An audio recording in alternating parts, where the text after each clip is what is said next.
Welcome back. Good Friday morning, everyone. Thank you so much for joining us this morning. I'm Maria Bartiromo, and it is Friday, May 15th. It is 8 a.m. on the button on the East Coast. President Trump departed China overnight after his two-day summit with Xi Jinping.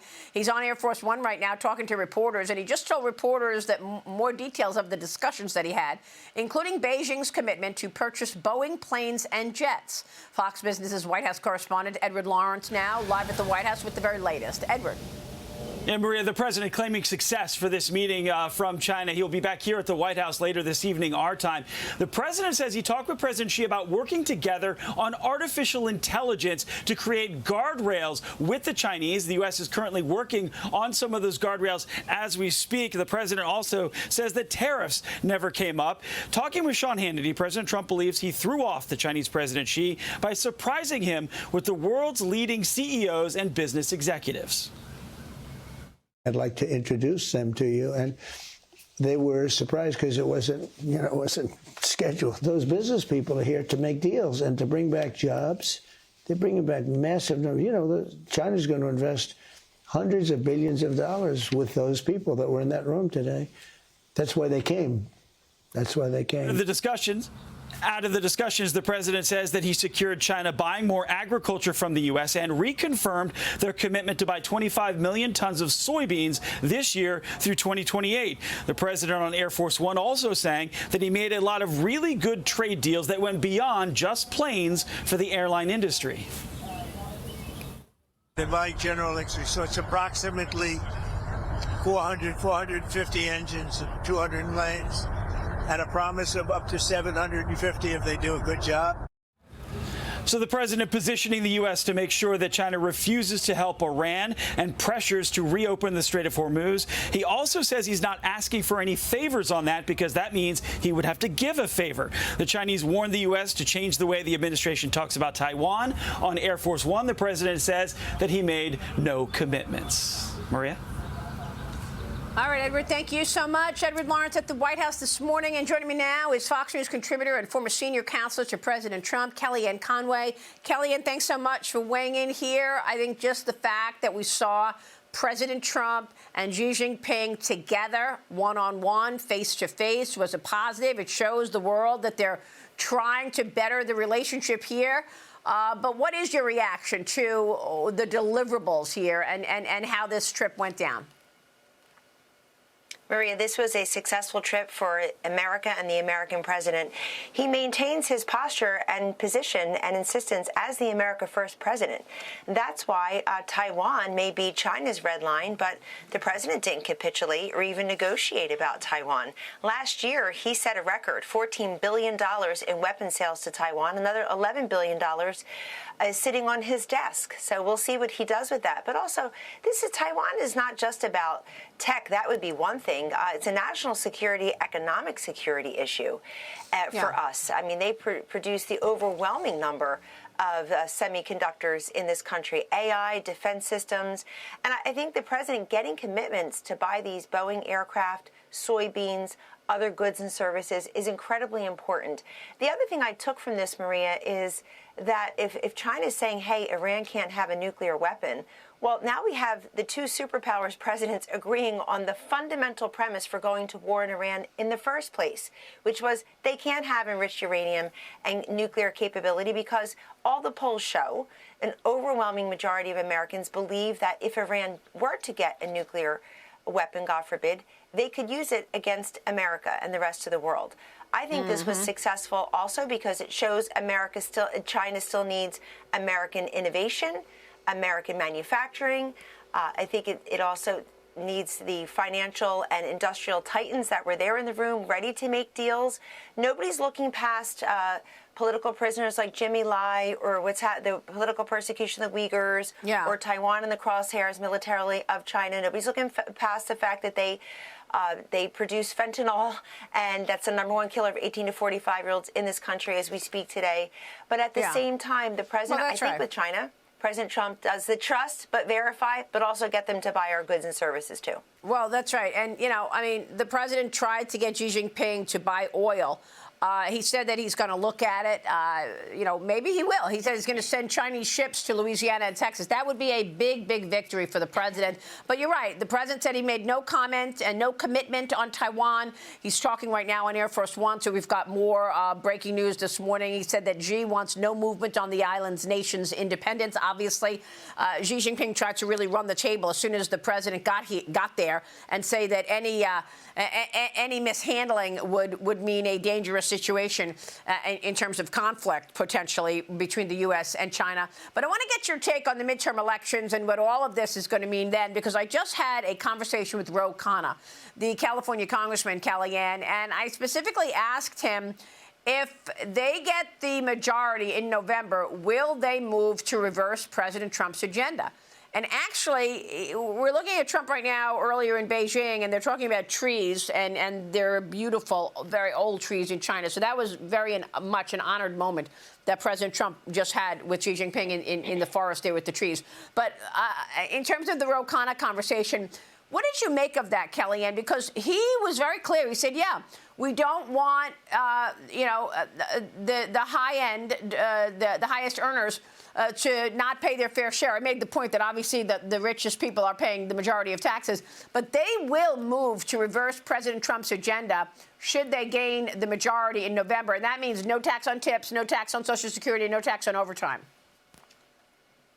And I would add to that, Maria, we'll do away with the 100% expensing of factories and facilities and depreciation that are really powering so many of our businesses, our employers, including, or especially, Maria, small businesses, which are still the main engine of job creation and wealth generation in our country.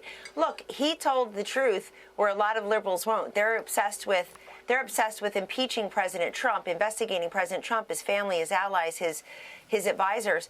But Ro Khanna basically admitted the Democrats also want to impeach the gains that we, the people, have realized through this second term of Trump's presidency.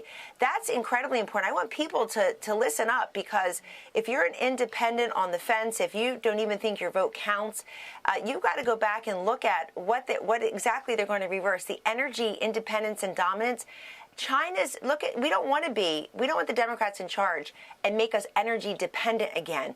Joe Biden, Kamala Harris, Ro Khanna's party, Maria, they made us energy dependent on these foreign dictators. They had a war on fossil fuels, on oil, gas, on fracking. Yeah. They paused the LNG permits. All that did was enrich and empower Vladimir Putin to supply energy around the world, including to China, including to Europe.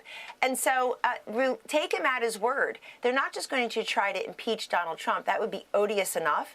They're going to try to impeach all of the gains that have affected so many of us. Well, that's right. I mean, I think every committee will be an investigative committee, and to try to impeach the president and stop his agenda. But I do appreciate my conversations with Ro Khanna. You're right. He's honest, and he says what he really believes. And even, like I said to him, do you agree with Kathy Hochul taking the threshold down for second homes in New York? Because Mamdani wants to put a pied-à-terre tax on anybody who has a second home in New York that's valued at $5 million, but Kathy Hochul's going to take that threshold down to $1 million. That's going to impact a lot of people in New York if you have a second home and it's valued at $1 million. And I said, do you agree with that? And he said, yes. So, I mean, look, we've got a completely different way of governing, Democrats and Republicans. I mean, you've got Georgia Governor Brian Kemp now calling for a special legislative session in June to redraw the congressional lines ahead of the 2028 election cycle. That follows the Supreme Court's ruling, which struck down racial gerrymandering, triggering many other Republican-led states to redraw their maps, Kellyanne. And I want to get your take on this as well, again, around the midterms. How do all these new maps play out? Do you think this is actually turning out to be a positive for Republicans?